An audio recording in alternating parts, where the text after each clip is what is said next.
The topics and opinions expressed in the following show are solely those of the host and their guests and not those of W4CY Radio, its employees, or affiliates.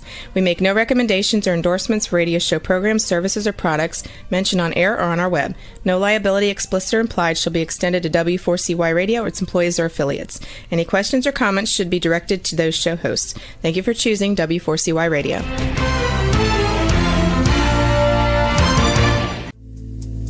Welcome to Powerful Business Strategies, where you will find out that everything you have ever learned about growing your business is wrong. Finally, a show where you'll learn the right way to grow your business by learning business and financial strategies that your competition isn't doing. And now, here is your host, President of Next Step CFO, Michael Barbarita. And joining Michael for today's show as an executive moderator is Chuki Obiyo.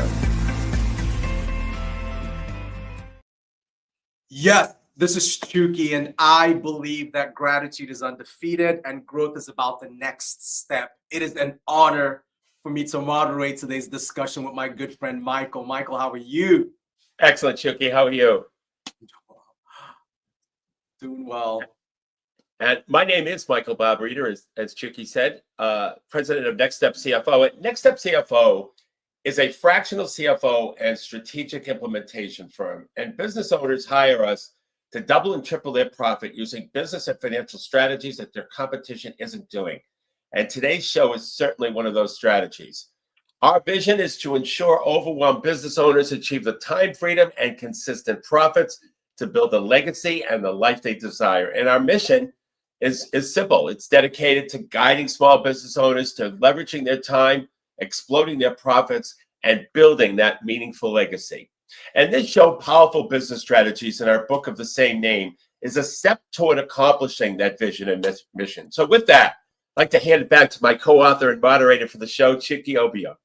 Michael, I'm really energized by today's episode. Speaking of our book, the topic that we've prepared today, really energized by your insights. It's called The Position of Market Dominance: How to Become the Only Logical Choice in Your Industry. And just a quick disclaimer, folks, Michael and I are both affiliated with a number of different organizations, and I currently serve as the Managing Director of Business Development for Better Price, a global business-focused law firm. In addition to that, it's truly an honor to collaborate with Michael to moderate business roundtables and document the insights from these roundtables as part of our book called Powerful Business Strategies. But please note that the views expressed on this show are personal views based on those successful experiences with business owners across our roundtables as well. My mission as a fearless moderator is to ask the right questions to help you, the listener, learn the best strategies that the competition isn't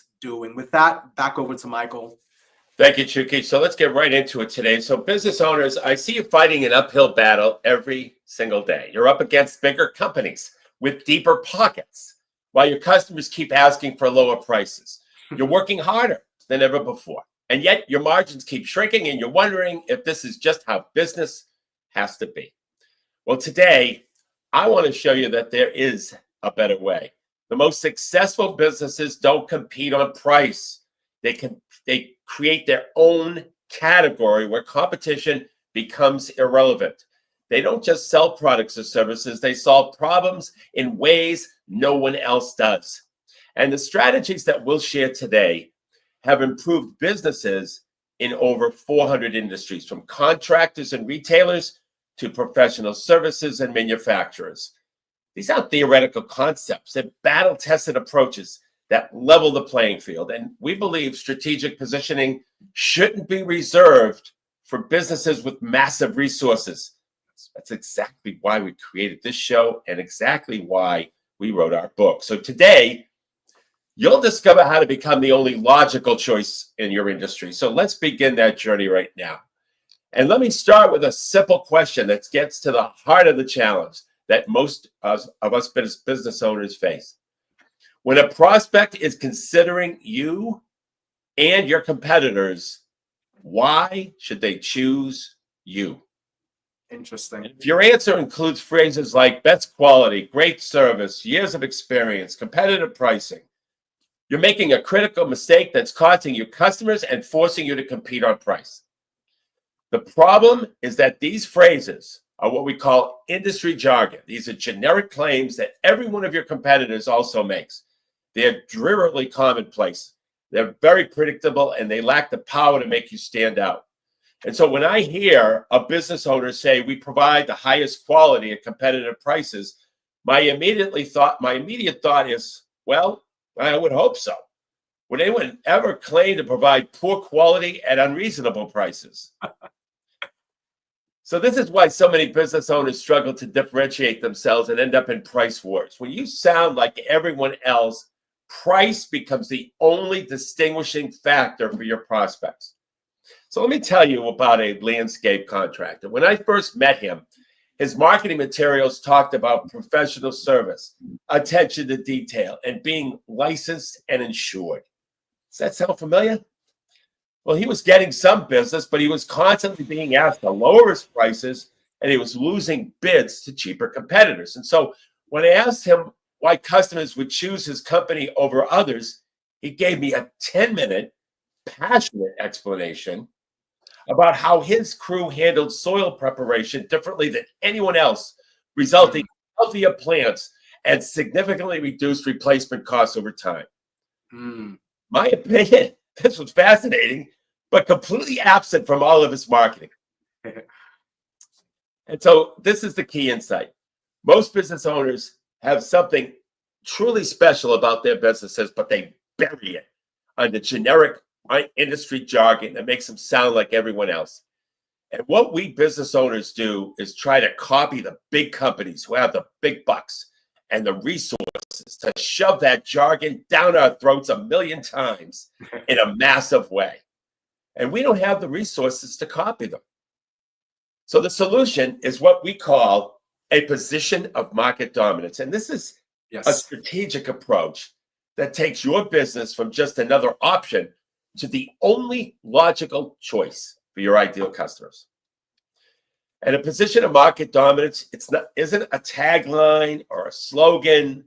It's a carefully crafted message that addresses your prospects' most pressing concerns and offers a solution that they can't find anywhere else. And when executed correctly, it makes you the obvious choice regardless of price. Yeah. And what makes this approach so powerful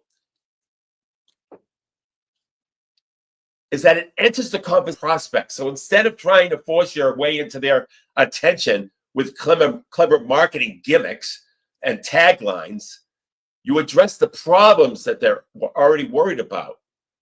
And unlike branding, which requires massive budgets and repetition to be effective, up to the fraction of the marketing investment because it resonates immediately with your ideal customer.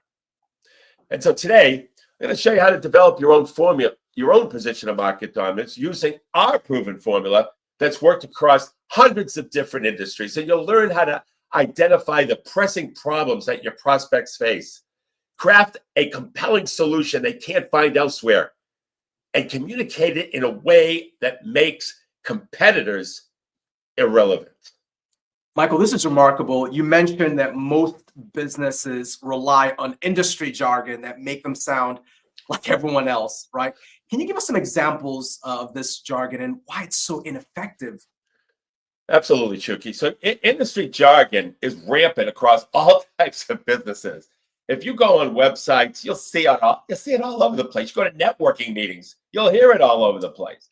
And let me give you some specific examples. So for contractors, it's phrases like quality craftsmanship, attention to detail, licensed and insured, or satisfaction guarantee. For professional services, it's experienced professionals, personalized service, client-focused approach, or comprehensive solutions.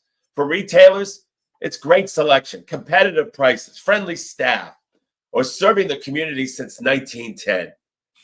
You know, these phrases are ineffective for three critical reasons. First, they're expected minimums. They're not differentiators. They're the expected minimum result that a client should expect. When a contractor says they're licensed and insures, customers think, well, I hope you are. That's a baseline expectation, not a reason to choose you. Second, they're impossible to verify before purchase. How does a prospect know if your quality and your quality craftsmanship is actually superior to someone else? They can't, which means these claims have very little credibility. Third, and most importantly, they focus on you, meaning the business owner, not on the customer and the customer's problems. When you say we have 25 years experience, you're talking about yourself. Yeah.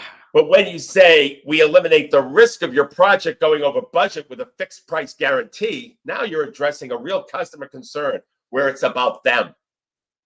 The key to breaking free from jargon is to think about the specific problems that your customers face, the concerns that they have, and how you solve them differently from anyone else. Instead of saying you provide exceptional customer service, explain exactly how you make the customer's life better. For example, we provide same-day responses to all service requests and 24/7 emergency support, so you're never left waiting when you need help. That level of specificity cuts through the noise and resonates with prospects in a way that, well, generic jargon never will. So let's now dive deep into the first step of creating that position of market dominance, and that's identifying the problem your customers have and don't want. The most powerful marketing doesn't start with your product or service. It starts with your customers' problems. They don't care about your product or service, quite frankly. They care about their problems. Specifically, it addresses a problem that they have that they don't want. And to illustrate this, let me share a famous example that many of you will probably recognize. So when M&M Mars introduced M&Ms in 1954, they didn't focus on the quality of their chocolate or the colorful candy shell. Instead, they created a position of market dominance, melts in your mouth, not in your hands. And this brilliantly addressed a real problem that chocolate lovers had, especially moms who had kids. Chocolate bars melted in hot weather, creating a mess, whether it was on their furniture, on their hands, on their face, whatever it was. And M&M's offered a solution to that specific problem, and it catapulted that product to iconic status. The key insight here is that Mars didn't invent this problem. It already existed in the minds of the customers. And what M&M Mars did was recognize it and position their product as the solution to that problem. So how do you identify the problems your customers have and they don't want? Well, there's three primary research methods. First is what we call direct customer interviews. Talk to your current customers and ask questions like, what did you to look for a solution like ours? Or what was the most frustrating about your previous provider? These conversations often reveal points that you haven't considered. Second, competitor research. Study your competitors' reviews, both positive and negative. And what are customers applauding? What are they complaining about? These applauds and complaints represent opportunities for your business to stand out. Third, industry knowledge. Use your expertise to identify problems that customers might not even realize that they have. For example, a roofing company might know that a specific type of installation leads to leaks within 5 years, but homeowners won't discover this until it's too late. And so let me give you another real world example of how this all works. And by the way, identifying problems that customers have with the industry is another angle to all this. But a residential cleaning service was struggling to differentiate themselves in a crowded market. And when they interviewed their customers, they discovered their biggest frustration wasn't the quality of cleaning, which most services could provide adequately. It was the inconsistency of service when cleaning crews changed. So every time a new person cleaned their home, they had to re-explain their preferences, point out areas that needed special attention, and often found things that were missed. And this was a significant pain point that no other cleaning service in their area was addressing. So using this insight, this company created a position of market dominance. And that was the only cleaning service that guarantees you use the same cleaning team for every visit. If your regular team can't make it, we reschedule rather than sending strangers into your home. That's the way that sounds, to the strangers into your home. Oh, God. This addressed a real problem customers had and didn't want. And inconsistency and discomfort of strangers in their home with a solution they couldn't find anywhere else, a guaranteed same team. Within 3 months of implementing this position of market dominance, their new customer acquisition increased by 40%, and they were able to charge 15% more than their competitors because they were solving a problem no one else was addressing. And now it's important to understand that the problem you identify must be something that truly matters to your customers. Sometimes business owners focus on technical problems, and they find that's important to them, but doesn't resonate with the customer. For example, a software developer might focus on their superior coding architecture, but customers don't care about the code. They care whether the software is reliable, ready to use, and solves their specific needs.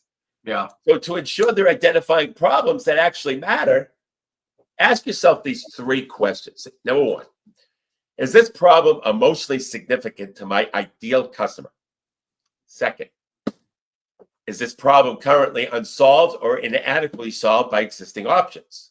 Third, is this problem something my business is uniquely positioned to solve? And if you can answer yes to all 3 questions, you've likely found a powerful foundation for your position of market dominance. Can I give you a special nugget here? Yes, please. One more way to identify a problem that customers have is doing a customer avatar. Now, if you do a customer avatar right and focus on one person, not a group of people, and you do it with great detail, then you'll identify that problem that they have. And by the way, you probably identify more than one problem. So let me give you an example. A financial advisor was struggling to stand out in a crowded market where everyone claimed to offer personalized financial planning and expert investment advice. And when he interviewed his ideal clients, which were successful business owners, by the way, nearing retirement, he discovered a specific problem that kept them up at night. These business owners had spent decades building their companies. They had no clear exit strategy. They were worried about transitioning ownership, minimizing their tax implications, and ensuring that their businesses continued to thrive after they stepped away. Traditional financial advisors weren't adequately addressing these complex business transition issues. So this insight led to a powerful position of market dominance. The only financial advisory firm that specializes in helping business owners triple their retirement income through strategic business exit planning. Notice how specific this is compared to generic personalized financial planning language that was used by all the competitors. It speaks directly to his ideal client's problem, lack of exit strategy, offers a specific solution they can't find anywhere else, strategic exit planning that triples retirement income. And then within a year of implementing this position, this advisor was able to double his fees while maintaining a full client roster because he was no longer competing with every other financial advisor. He created his own category. Yeah, Michael, this is really interesting. I'm just kind of taking this all in.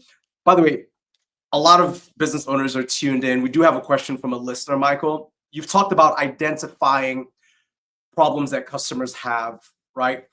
But what if multiple competitors are already trying to solve that same problem? How do you differentiate from that perspective? Yeah, that's a great question from a listener. Yeah, terrific. Well, when multiple competitors are addressing the same problem, the key to differentiating becomes how you solve that problem differently or better than anyone else. And let me give you an example that comes to mind. In the home service industry, many companies try to address the problem of technicians arriving late. It's a common pain point. By the way, it's an industry problem. And it's a common pain point for customers who have to take time off from work to wait for the service. So most companies respond with what I call Me Too solutions. They all offer similar 2-hour appointment windows and perhaps a phone call when the technician's on their way. That's not differentiation. That's just meeting the baseline expectation. A company in the HVAC industry took a completely different approach. And so instead of just promising punctuality, they completely reimagined the solution. They created a no-wait guarantee. So if their technician wasn't there at the exact scheduled time, not a window, an exact time, the service was free. And to make this work, they invested in advanced scheduling software, GPS tracking, and trained technicians. And they train those technicians differently, of course. And so they also charge 50% more for competitors to support this model. But here's the key. Customers were happy to pay the premium because the certainty was worth more than the extra cost. That's brilliant. So the company didn't just say they solved the problem better, they backed it with a guarantee that demonstrated absolute confidence in their solution. And their competitors couldn't match this because they hadn't built the operational infrastructure to support it. And the lesson here is that true differentiation often requires innovation in how you go about delivering the product or service, not just in how you talk about it. When multiple competitors recognize the same problem, the winner isn't necessarily the one who shouts the loudest. It's the one who solves it in a way that no one else can replicate. And this might require investment in technology, specialized training, unique processes, or even changing your model a little bit. But that investment creates a competitive advantage that can't be easily copied because everybody else would have to change their operating basis, allowing you to establish a true position of market dominance, even in crowded markets. So before I continue this discussion, we're going to take a 90-second break. Hey there, business owners. Let me ask you something. Are you tired of blending in with your competitors? Frustrated with slow growth and slim margins? Well, I've got news for you. Everything you've ever learned about growing your business is wrong. But don't worry. I'm here to let you in on a secret weapon, your position of market dominance. It's what sets you apart, makes you irreplaceable, and has customers lining up at your door. My name is Michael Barbarita from Next Step CFO. I know what you're thinking. Sounds great, Michael, but how do I find my position of market dominance? Well, that's exactly why we've created our game-changing implementation program called Next Step to Market Dominance. In just 90 days, we'll guide you step by step to a position of market dominance by uncovering your unique strengths that competitors can't touch, by crafting a message that resonates deeply with your ideal customer, by building a strategy that turns you into the go-to expert in your field. Now, this isn't theory. These are battle-tested strategies that have helped businesses like yours double, triple, and quadruple their revenue. Don't let another quarter go by struggling to stand out. It's time to dominate your market, period. Go to nextstepcfo.net/contact, fill out the form, and in the message section, put the word dominate. Or call us at 781-326-3822. That's nextstepcfo.net/contact, or call us at 781-326-3822. Welcome back. And remember, if you miss any part of the show or if you're driving and can't take notes, you can go back to our replays at powerfulbusinessstrategies.com.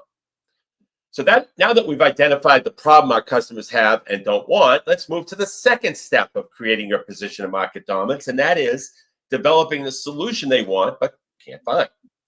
This is where many businesses fall short. They identify a valid customer problem, but offer a solution that's essentially the same as everyone else in the marketplace. Well, the key to a powerful position of market dominance is not just solving the problem, but solving it in a way that's uniquely valuable and difficult for competitors to replicate. So let me share a framework for developing these distinctive solutions. I call it the Solution Innovation Matrix, and it has 4 components. The first component is process innovation. This means developing a unique methodology or approach that delivers better results. And let me give you an example. Domino's Pizza revolutionized the industry with 30 minutes or it's free guaranteed. This wasn't just a marketing gimmick. It required completely reimagining their operational process from order taking to delivery. The second component is business model innovation. This means changing how your product or service is packaged, priced, or delivered. So a company called Dollar Shave Club disrupted the razor industry, not with a better razor, but with a subscription model that solved the problem of the high cost and inconvenience in a way that traditional retailers couldn't easily match. The third component is experience innovation. This means creating a customer experience that's meaningfully different from the competitors. So Zappos, they didn't just sell better shoes, they created a radically different buying experience with free shipping both ways and a 365-day return policy. The fourth component is guarantee innovation. This means removing risk for the customer in a way that competitors aren't willing to or able to match. We call that a risk reversal. So a roofing company offered to make to not take any payment until the materials were delivered to the roof, addressing the widespread fear of contractors taking deposits and disappearing. That was an industry problem that they addressed. It's just a problem that customers knew existed in the industry, and they solved it. The most powerful position of market dominance often combines multiple types of innovation. The key is to develop a solution that's both valuable to customers and difficult for competitors to imitate. So let me give you another example. So a residential painting company that was struggling in a competitive market where everyone claimed to offer quality painting at reasonable prices, when they researched their customer pain points, they discovered that the homeowner's biggest frustration wasn't the quality of the painting, but the disruption to their lives during the project, the noise, the dust, the inconvenience of having people in the home hustling and bustling all over the place for days. And they developed a comprehensive solution. First, their process innovation was that they developed a speed painting methodology that completed projects in half the time of traditional painters through careful preparation and team coordination. This required work, by the way. Second, business model innovation. They shifted to a whole home pricing model rather than charging by the room with guaranteed completion dates. Third, experience innovation. They implemented a clean as we go approach where teams clean thoroughly at the end of each day rather than just at the project completion. Fourth, guaranteed innovation. They offered a bold guarantee. We'll complete your project on time and on budget, or it's free. That's pretty bold. The resulting position of market dominance was very powerful. The only painting company that guarantees to complete your entire home in half the time of traditional painters with no disruption to your family life, or it's free. Now, this position addressed a real pain point: disruption during the painting process, with a solution that customers wanted but couldn't find elsewhere, which was dramatically faster service with minimal disruption. The company was able to be over competitors while maintaining a full schedule because they just weren't competing on price. Once again, they were solving a problem in a unique way. Now, developing innovative solutions often requires investment and operational changes. Not all the time, but it certainly can, like in this case with the painter. This is where many business owners hesitate. They want the differentiation without making the necessary changes to their business or their business model or their process. But here's the reality. Meaningful differentiation requires meaningful difference in how you operate. And the good news is that these investments typically deliver substantial returns because they create barriers to competition. It's hard to replicate, and it justifies that premium pricing. So let's look at another example. This is a CPA firm who discovered that small clients were frustrated by the traditional accounting model where they have minimal contact throughout the year and then a rush of activity at tax time. So business owners want an ongoing financial guidance, not just annual tax prep. So instead of just promising more attentive service, which would be jargon, this firm completely reimagined their service model. First, once again, following the framework, process innovation. They developed a monthly business review system that included forward-looking financial analysis, not just backward-looking reporting. A business model innovation where they shifted from hourly billing to a fixed limited phone and email support. Second, the experience innovation where they created a proprietary financial dashboard that gave clients real-time visibility into key business metrics.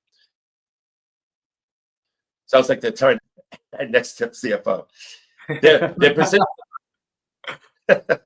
their position of market dominance became the only accounting firm that guarantees to double your profitability through monthly strategic guidance or your money back.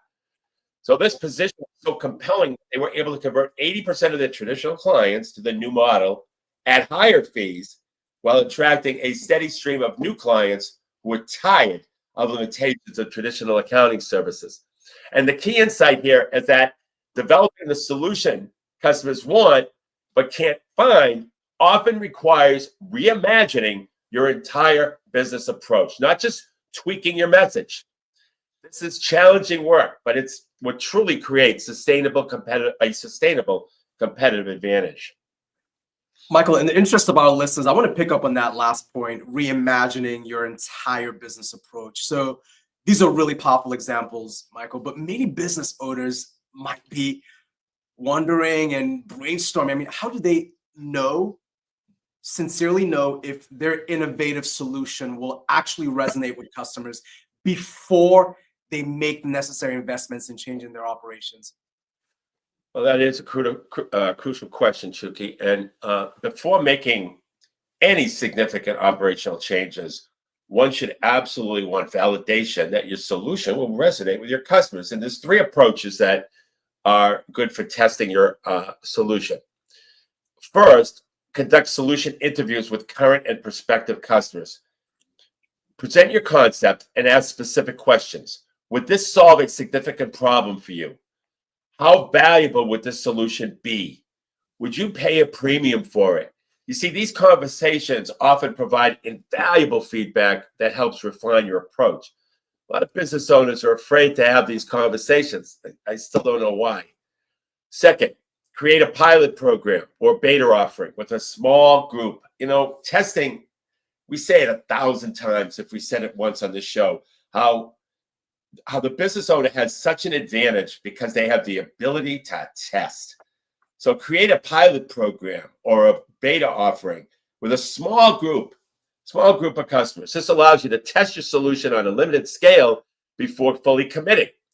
One of my retail clients tested a personal shopping service with just 20 customers before rolling it out broadly. And the feedback they received led to several improvements that made the final offering so much more compelling. Third, use what I call the pre-sale test. This involves marketing your new solution before it's fully implemented to gauge market response. And if you get strong interest, that's validation to proceed with the investment. And if the response is lukewarm, you can adjust before committing significant resources. So, for example, a landscaping company wanted to launch a comprehensive outdoor living design service. And that would require hiring specialized designers and purchasing new software. But before making these investments, they created a detailed service description and offered consultations to their current clients. The enthusiastic response and pre-bookings confirmed that there was strong demand for this type of service. And so the key is to gather real market feedback, not just opinions. Yeah.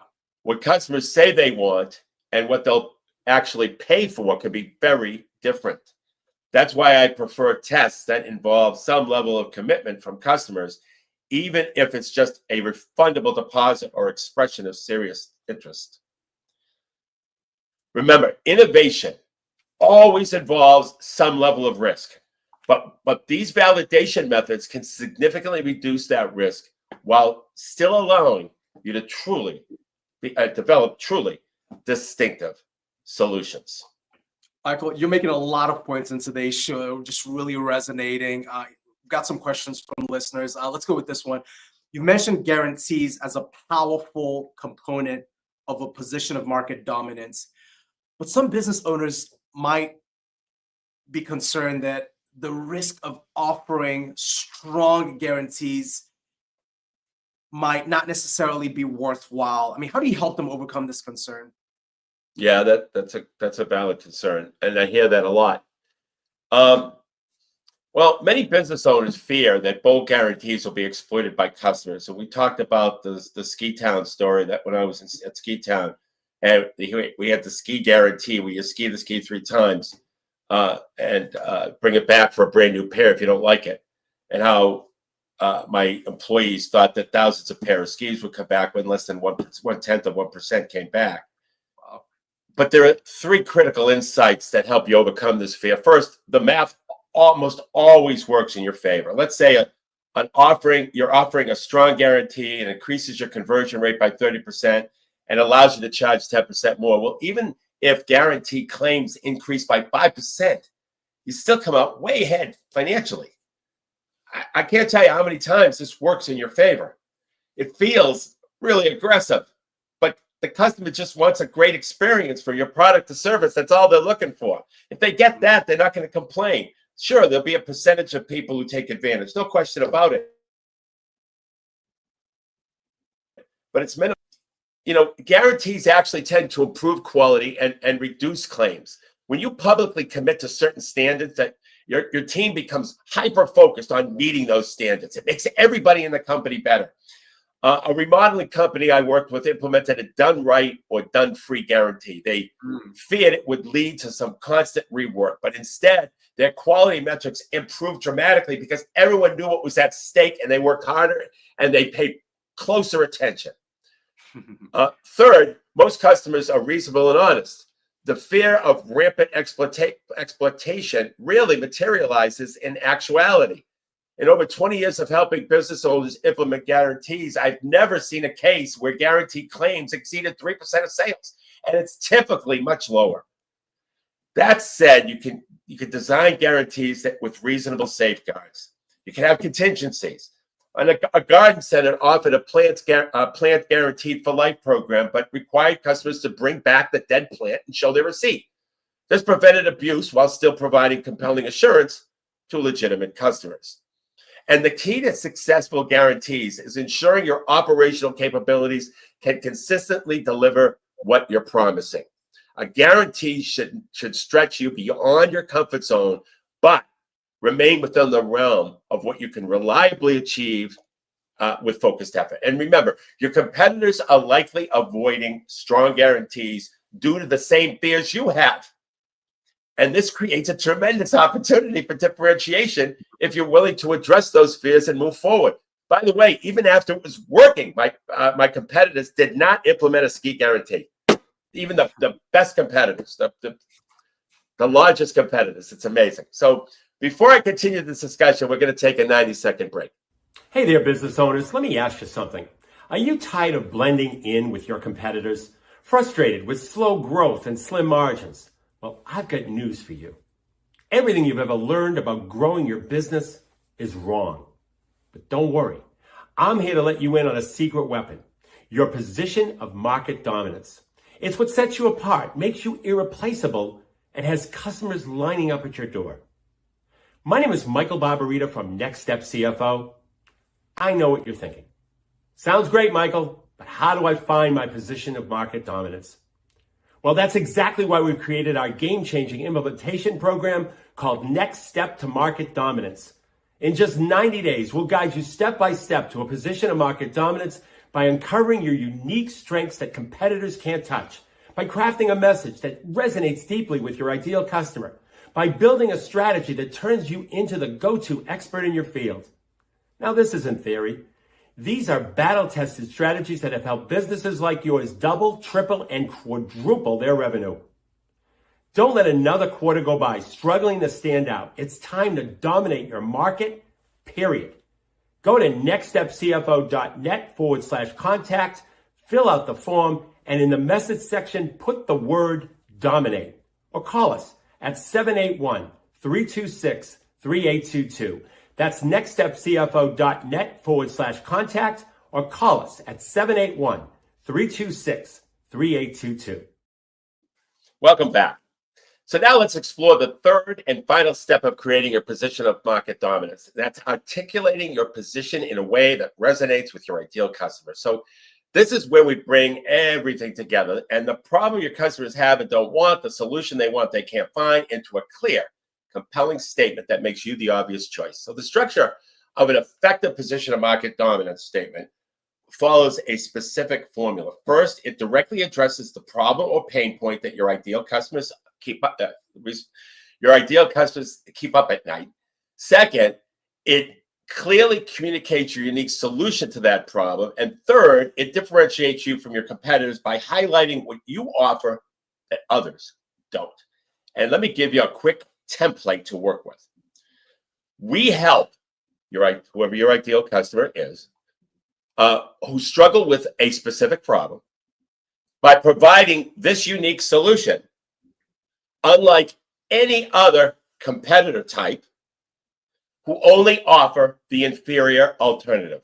So for example, a daycare center might say, we help working parents who struggle with rigid childcare schedules by providing the only childcare in Boston or whatever city with extended hours until 8 p.m.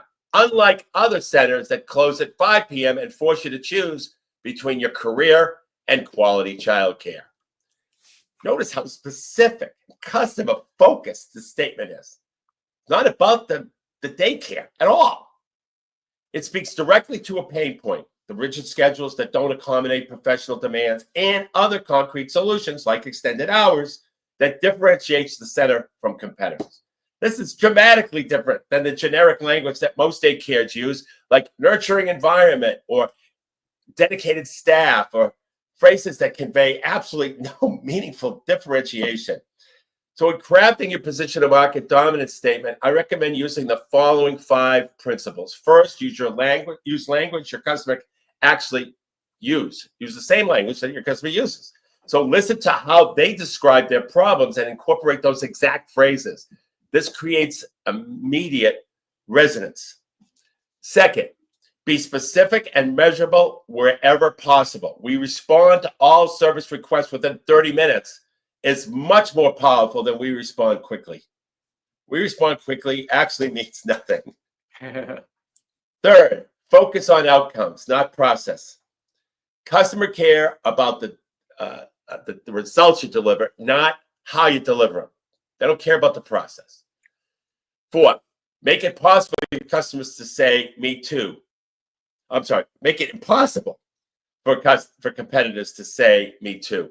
If your competitors could make the same claim credibly, your position isn't strong enough. Fifth, ensure it's authentic and deliverable. Your position must reflect what you actually provide, not just aspirational marketing. Let me share a quick case study that illustrates the power of a well-articulated position of market dominance. Sometimes we call it PMD. An IT service company was struggling to stand out in a crowded market. Every competitor claimed to provide responsive service, technical expertise, and comprehensive solutions. Classic industry jargon, no differentiation there. And when he researched his customer base, he discovered that small business owners were most frustrated by unpredictable IT costs and the technical jargon that made them feel ignorant and powerless. They wanted predictable budgeting and plain English explanations. Based on this insight, the company completely restructured their service model to offer all-inclusive fixed monthly pricing with guaranteed response times and jargon-free communication. Their position of market dominance was that we help small business owners who are tired of unpredictable IT costs and technical jargon by providing the only all-inclusive IT service with fixed monthly pricing and a plain English guarantee, unlike other IT companies that charge unpredictable hourly rates and hide behind technical terms you don't understand. You see, this position directly addressed the pain points that mattered most to their ideal customer and offered a solution that their competitors weren't providing within months of implementing this position across all marketing and sales communication. Their lead conversion increased from 15 to 38%, and their client retention improved 68 to 94%. And so what's particularly powerful about a well-crafted position of market dominance is that it naturally attracts your ideal customers while compelling those who aren't a good fit. And this efficiency in your marketing is incredibly valuable because you spend less time and resources on prospects who are never going to value your unique approach.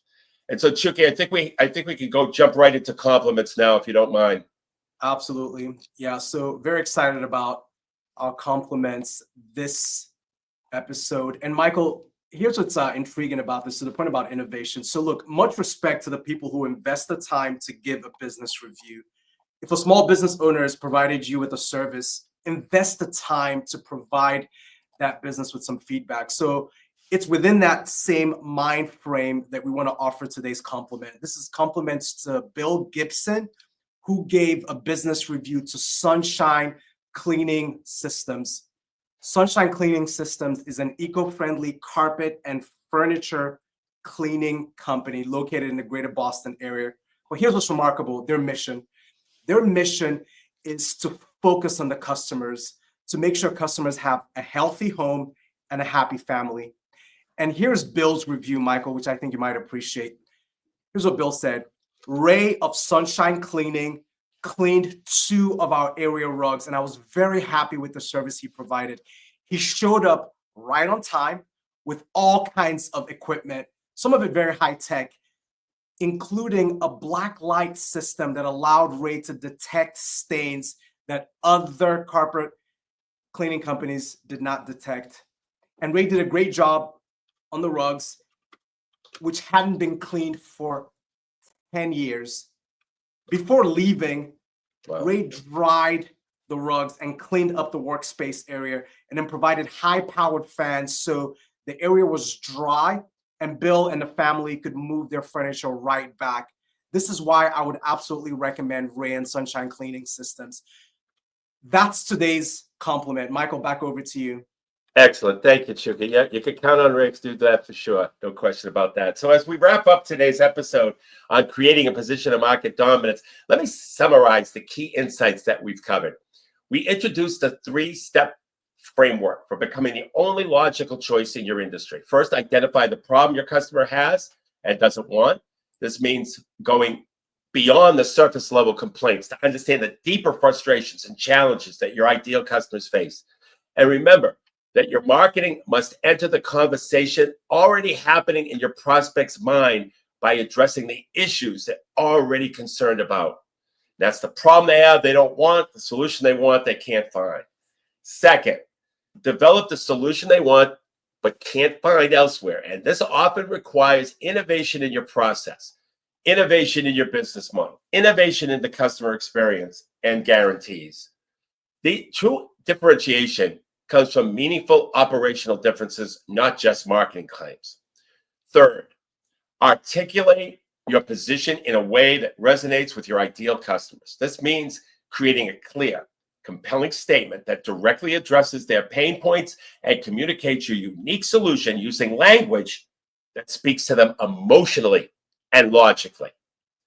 We also discussed how to implement your position of market dominance throughout your business, from marketing materials and sales conversations to operational and customer experience. And what I hope you take away from today's episode is that competing on price is a race to the bottom. No small business owner can ever win in the long run. The only sustainable path to profitability and growth is to establish a position of market dominance that makes you the obvious choice regardless of price. Remember that the most powerful positions are built on genuine customer insights and authentic business capabilities. This isn't about marketing spin or empty promises. It's truly understanding what matters to your customers and organizing your business to deliver it in a way no one else can match. If you implement just one strategy from today's episode, make it the elimination of industry jargon from your marketing. Replace generic terms like quality service, experienced professionals with specific customer-focused language that addresses real problems, not about you, about them. And that articulates your unique solution. So whether you work with us or someone else, as you develop your position of market dominance, remember that it's an evolving strategy, not a one-time exercise. Continue listening to your customers, monitoring your competition, and refining your position to maintain your competitive edge. To get a copy of the book, Powerful Business Strategies, simply go to our website, www.nextstepcfo.net. It's totally complimentary. And until next Monday at noon Eastern Time, for Chuki Obiyo, my name is Michael Barbarita. And remember, don't keep doing what your competition is doing. You have been listening to Powerful Business Strategies, finding out that everything you ever learned about growing your business is wrong. Tune in next week and every week at noon Eastern Time on W4CY Radio with your host, Michael Barbarita of Next Step CFO and moderator Chuki Obiyo.